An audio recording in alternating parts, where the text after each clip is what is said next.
determine if there are any long-lasting deleterious consequences of the infection. We just don't know that now. We haven't had enough time. Okay. You made a comment recently comparing the severity of COVID to the 1918 pandemic. Can you say more about that? Yeah, I'm glad you brought that up, because I want to clarify that.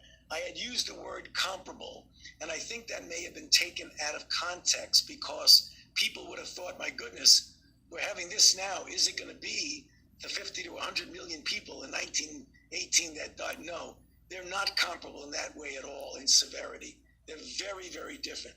I was just talking about 102 years then. We're historically now looking at a historically important outbreak, because we haven't had anything like this really for 102 years. But I don't want anybody to think there's severity comparability because of what was experienced in 1918, which just, I mean, if you look at it, it was 50 to 100 million deaths in a population 1/3 the size now. So I wanted to clarify that. Thank you for giving me the opportunity. This is a serious situation we're facing now, but it's not 1918. Yeah, that makes sense. Now, a lot of the comments that people have written in are about asking about reopening schools, right? So how should we be thinking about reopening schools? What does the science tell us on this issue? What is your view of the appropriate threshold in terms of deciding when to reopen? And a lot of parents just want to know how they personally should be thinking about this. So I'd love to hear you talk about that set of issues.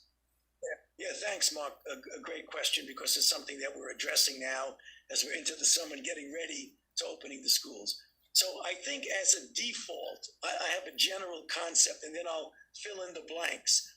The general concept is that to the extent possible, our default should be to try and get the children back to school.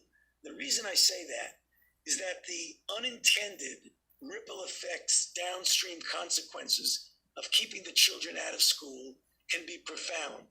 The American Academy of Pediatrics has spoken about that, the deleterious effects on children, the impact on parents who have to modify their work schedule if their children stay home. There are a lot of unintended negative consequences. Having said that, with the thought that the default should be to try and get kids to school, you've got to look at where you are location-wise, because as I've said often, the United States is a large country, geographically and demographically quite different and varied. You could be in a part of the country, a county, a city, a state, in which the level of virus infection, the dynamics is so low, you can send kids back to school without any modification or any worry. But there are also some areas when you look in the dynamics of the infection are so intense, you have to say, wait a minute, let me think about it. Do I have to close the school for now, or can I go back? But in order to be safe, do I need to do it in a modified way? Alternate days, morning, afternoon, or whatever, because paramount to drive it is the safety and the health of the children, as well as the safety and health of the teachers. So you've really got to make sure that's a driving force in your decision. So a wide degree of variability. Default, always try to get the schools open.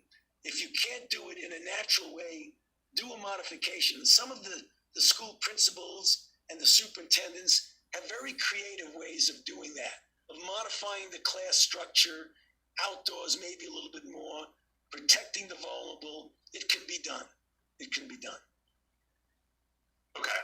And is there anything else that you'd say to parents who are worried about either having schools reopen or the safety of sending their kids to schools?